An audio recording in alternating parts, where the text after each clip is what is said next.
Uh, Hello, everyone, and welcome to the Board of Regents public hearing here at the University of Iowa on Thursday, November 21st. My name is Joe Brennan. I'm the Vice President for Strategic Communications for the university, and I will essentially serve as the timekeeper today.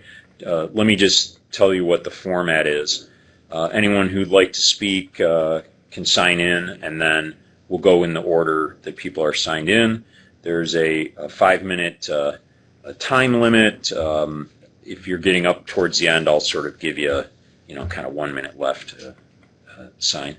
You can speak on any topic related to the Board of Regents, including the topics that are on the agenda for the upcoming meeting on December 4th, or anything else that you'd like to share with the board.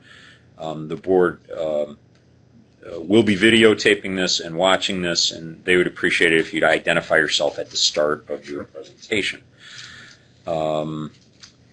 We're recording the videotaping this event, and then it'll be forwarded to the board office, and the Regents office will review it and also post it on its public website, www.regents.iowa.gov/transparency. And then the last thing I want everybody to know is the next public hearing on this campus will be held January 31st at 4 p.m. in this same location. So I will now turn it over to you, Mr. Andrew Gordon. Ladies and gentlemen of the Iowa Board of Regents, my name is Andrew Gordon. I'm a 3L at the University of Iowa College of Law, and I am currently one of the co-presidents of the Iowa Student Bar Association. I come before you to speak in support of Dean Gail Agarwal's proposal to reduce non-resident law school tuition by $8,000 next year.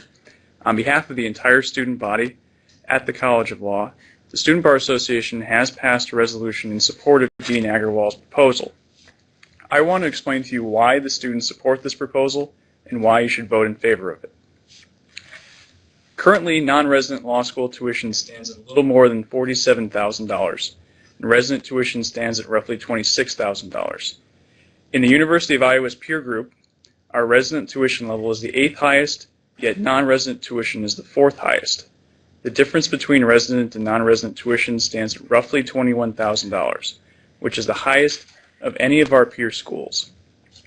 Currently, the average difference in our peer schools stands at $13,000, and Dean Agarwal's proposed $8,000 reduction would put the University of Iowa College of Law in parity with our peer institutions. So why does this matter, you might ask? Numerous media outlets have reported in recent years about the difficulties faced in the legal job market.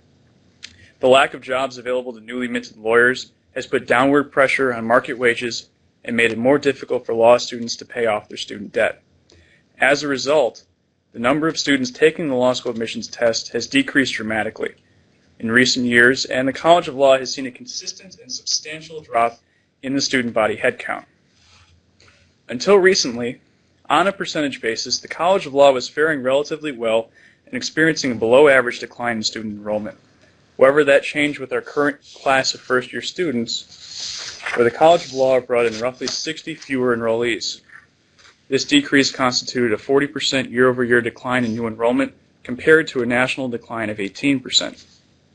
In my opinion, this above-average decline in enrollment can be attributed in part to the sticker shock prospective students see when they compare the University of Iowa College of Law to our peer law schools. Given current market conditions, weary prospective law students have gone from prioritizing an institution with exceptional prestige to favoring institutions that offer lower tuition costs and a better value for their educational dollar. This trend has made it all the more difficult for the University of Iowa to attract not only a well-qualified student body, but also one that is sufficient to maintain a vibrant atmosphere at the College of Law and fulfill the need for legal professionals to service the state of Iowa. Despite the fact the College of Law has made a conscious effort in support of its mission to maintain a student body of roughly half resident students, the number of Iowa residents applying to the College of Law last school year fell to 173. Considering that many of these students will not meet the College of Law's academic standards or will choose to attend other law schools, the College of Law must look to non-resident students to fill out its incoming classes. As many as 98% of all law school admissions test takers are not Iowa residents, and the College of Law needs to improve the value proposition put forth to these students. So this brings me back to Dean Agrawal's proposed tuition reduction. The College of Law can do little to change the market conditions for new law graduates, but something can be done about the costs students incur to receive a law degree at the University of Iowa.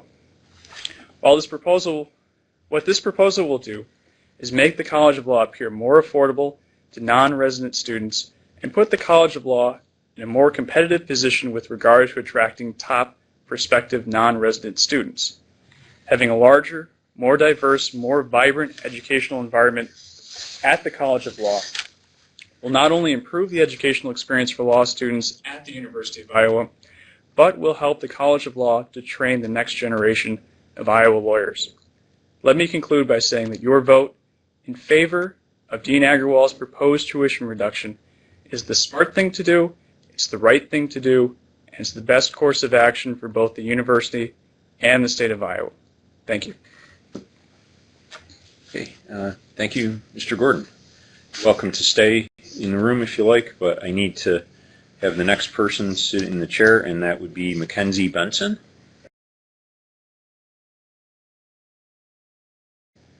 Ladies and gentlemen of the Board of Regents, my name is Mackenzie Benson, and I am a 2L student at the University of Iowa College of Law, and I am also here to echo Mr. Gordon's remarks regarding the support for Dean Agrawal's reduction of tuition for out-of-state law students. I am myself an Iowa native, and so this tuition cut would not affect me personally. However, I believe that it would bring a lot to the university.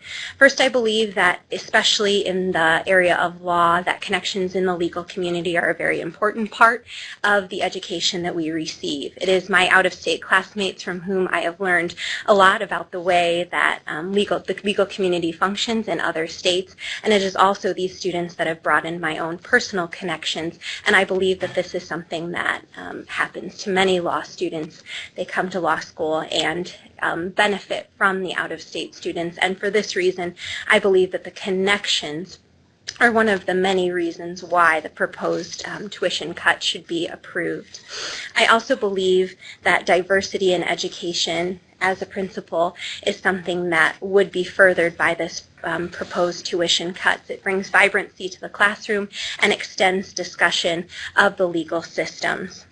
As Mr. Gordon mentioned, I also echo the idea that the sticker price is something that can deter students from choosing a law school and something that the University of Iowa can capitalize on by approving this reduction in the out-of-state tuition.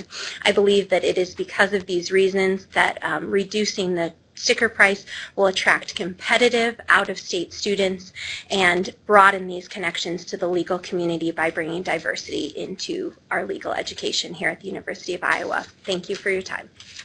Okay, thank you, Ms. Benson.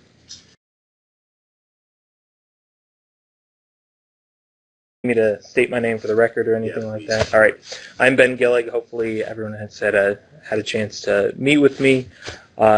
I just wanted to stop by. I know because it is a telephonic board meeting, we're not having our usual opportunity as student government leaders to meet with the regents before the meeting starts. So I just wanted to take this opportunity to again thank the regents for all of the work they have done in evaluating the tuition and fee proposal that is now before them, as the law students that have just gone before me in this public forum, as well as both student governments really since August have been saying we are very supportive of the tuition freeze, both those of us on the graduate professional side and on the undergraduate side as well. I think it's good for all of us. It's good for all the institutions, as well as we are very supportive of the overall tuition and fee package that was put before us.